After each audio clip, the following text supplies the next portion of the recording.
everything is, you know, that's what it's all about. And so he was the one who was crucial in creating, if you like, the origins of this finance, state finance nexus. Now, how does this state finance nexus work, and what is the balance of power within that state finance nexus? And this is, I think, seems to me a kind of crucial question, because what we see, we don't really see this very easily. You have to look for indicators of it. But let me give you what I think was perhaps the crucial moment when we saw a switch of power relations. And that switch of power relations was most clearly revealed to me when Bill Clinton was elected to the presidency. And there is this story, which I'm assured was not apocryphal, where he was sitting with his economic advisors, but even before he was sworn in. And being Bill Clinton, he was always thinking about, well, how do I get re-elected and all this kind of stuff.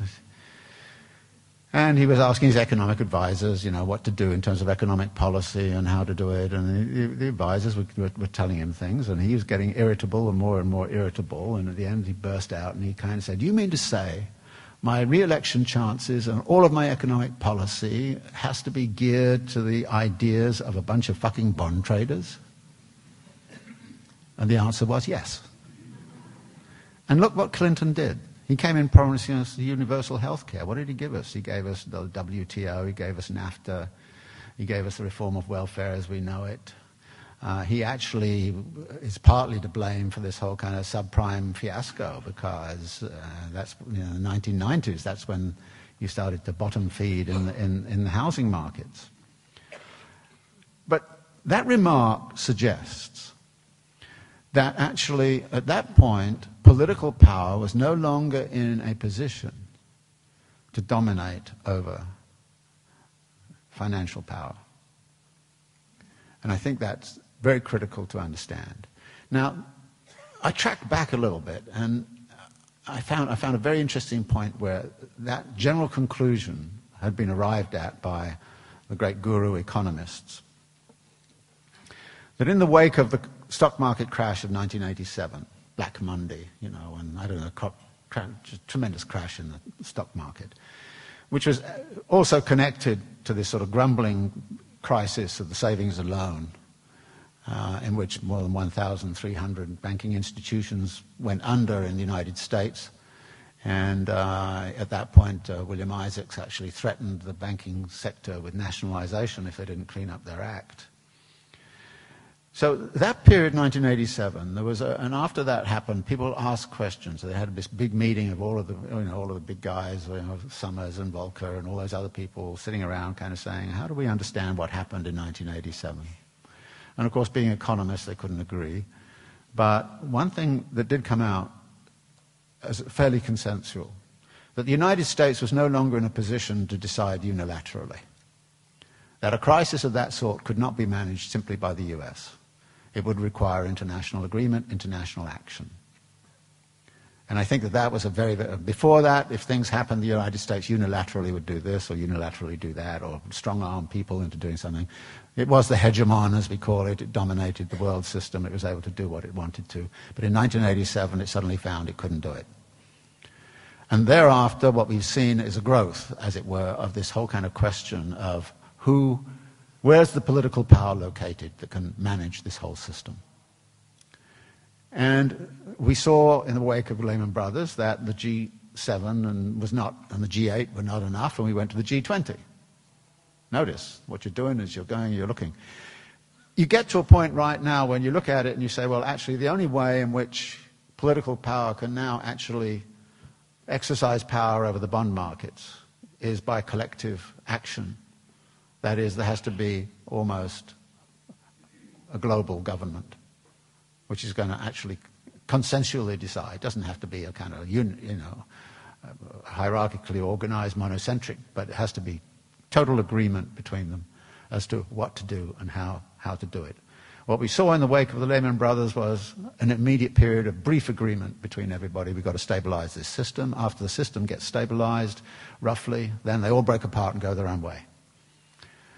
And I thought it was very interesting. Obama went to the meeting in Seoul of the G20 and basically had a whole bunch of propositions and nobody listened to him. Merkel kind of said, no, we're not doing that. No, we're not doing that. No, we're not doing that. So you've got the austerity thing. And the austerity is stuck in a certain kind of mode, and it's a political decision and a political choice.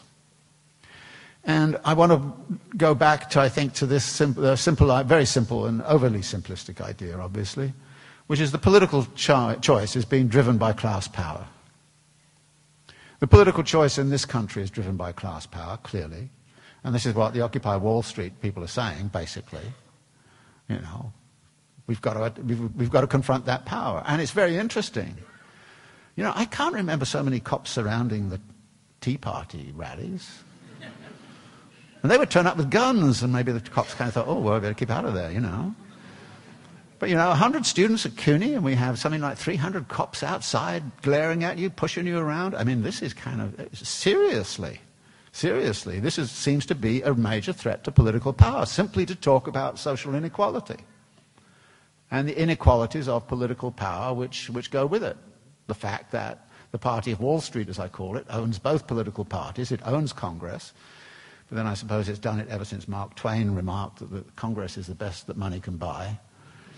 And so you've got this and of course they dominate the media, and and indirectly they dominate the judiciary and everything else. So we live in a class-dominated society where the one thing you can't talk about is class domination,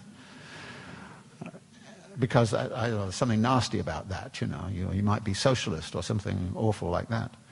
So here we have this, and this strategy is, of course, has been long-standing. And it's a way of using the debt for political purposes. Now, there's a sort of saying, you never let a good crisis go to waste. And in this instance, what we've seen is a couple of crises which have not gone to waste. But I'd like to suggest to you there's a certain continuity here. When Ronald Reagan came to power, what did he do? He reduced the top tax rate from 70 to 30%, as I've already remarked. He had an arms race with the Soviet Union, huge arms race, which was deficit financed. And towards the end of the Reagan administration, David Stockman, his budget director, said, well, our plan was to run up the debt in such a way that in order to retire the debt, we could get rid of all of the social programs we didn't like and cut all of the environmental regulations which industry doesn't like. And that, of course, was what they set about doing. So the debt was an excuse to do that. It was an excuse to lead a class assault upon social welfare structures and a class assault upon environmental regulation. What did George Bush Jr. do? Fought 2 unfunded wars, cut the tax rate on the top, big deal with Big Pharma to sort of give them loads and loads of money. None of it was funded. The debt was run up like crazy. All the time that he was in power, Dick Cheney always said, Ronald Reagan taught us deficits don't matter. That's the Republicans for you. Deficits don't matter. What he really meant was, well, when we get the debt up there far enough, we'll be able to go after all the social programs and all the environmental regulations we don't like. And what the hell is happening right now? That is exactly what they're doing. It is a class assault upon the well-being of the most vulnerable people in the population, and it is a class assault upon anything to do with environmental, sustainability. So this is a political choice. And it is a political choice in Britain, and it's a political choice throughout much of Europe. That what you're doing is, everybody's pointing out, what you're doing is actually succoring the rich and screwing the poor. But that's been going on for some time.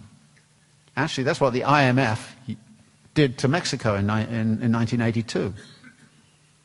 That's what a structural adjustment program is classically like. And I'm very proud of the fact that a book that I published in 2003 looked at the aggregate data of the United States and said, look, in any other case, the United States was ripe for structural adjustment. The trouble is, of course, the United States is the IMF, and so it's not going to structurally adjust itself. But now, in effect, we are being structurally adjusted. And actually, the powers that be are busy pushing that structural adjustment on us. Now, that's one part of the world. The other part of the world is doing exactly the opposite. It's not going into the, so it hasn't got the monetarist theory, and it hasn't got all of the kind of, all of that, Milton Friedman stuff. The other part of the world, based in China, is doing exactly the opposite. They're in effect doing a Keynesian program. Now, China, for whatever reasons, didn't sort of decide it was a good idea. But again, political forces were very, very significant. In China, they are deadly scared of major unrest on the part of a population which has a long history of being pretty restive at various times. And in 2009, at the beginning of 2000, just around the beginning of 2009, just after Lehman Brothers had gone under, the Chinese, in about 3 months, lost 30 million jobs because the export industries crashed. 9 months later, the IMF did a study which showed that the net job loss in China was 3 million, i.e. the Chinese had managed to recuperate 27 million jobs in about 6 months. How the hell did they do that?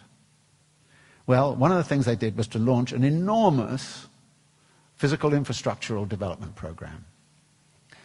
It was equivalent to what the United States did with the interstate highway systems in the 1950s and 1960s. They built whole new cities. They built high-speed train networks. Their stimulus package, just simply by the central government, was about equivalent to that which the United States had set up. But it also turned to the banks and said to the banks, lend.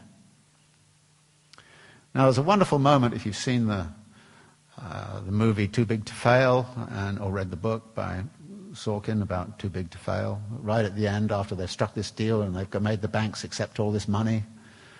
And Bernanke says, well, I hope that they'll lend it out. And Paulson says, oh, of course they'll lend it out. Well, of course they might lend it out. And of course they didn't. But if you're a Chinese banker and you don't do what the central government tells you to do, oh boy, you're in trouble. So the banks lent out furiously to all these development projects. The result was being a boom in property prices in China, property development in China, which matches the boom that's went on in the 1990s into 2000 in this country. It's a huge, huge boom. And as a result of that, the Chinese, of course, have actually launched demand into the rest of the world economy at a huge rate. The Chinese have consumed half of the world's steel output in the last 5 years, half of the world's cement supplies. Now, where does steel come from? Well, where does the iron ore come from? Where does the copper come from? It comes from places like Chile, Australia. You go to Chile and Australia and people say to you, what crisis? Argentina, Brazil, doing fine, expanding by 5-7% because China's expanding at 10%. India's catching up with China now. So half of the world is on this expansionary game, and the other half is on this austerity game. And of course, it's very, very interesting to see, how in the United States people say government can't actually do anything to expand the economy. And you say, what the hell are they doing in China? Oh, and by the way, take a look at Singapore and a few other places as well. The government's heavily, heavily involved. And in fact, the only successful economies over the last 10, 20 years have been those that have been centrally directed. And yet we've got this mantra, which is, I don't know, living on some other planet. So you have these two things. But the Chinese model is not stable either, for exactly the same reasons that the Keynesian thing ran out. But China's gone through the Keynesian thing of the 1950s and 1960s in this country, almost compressed in about 3 years. And one of the things I started to get nervous about was the great bugaboo of the Keynesian thing, which is strong inflation. Inflation in China has been edging upwards and actually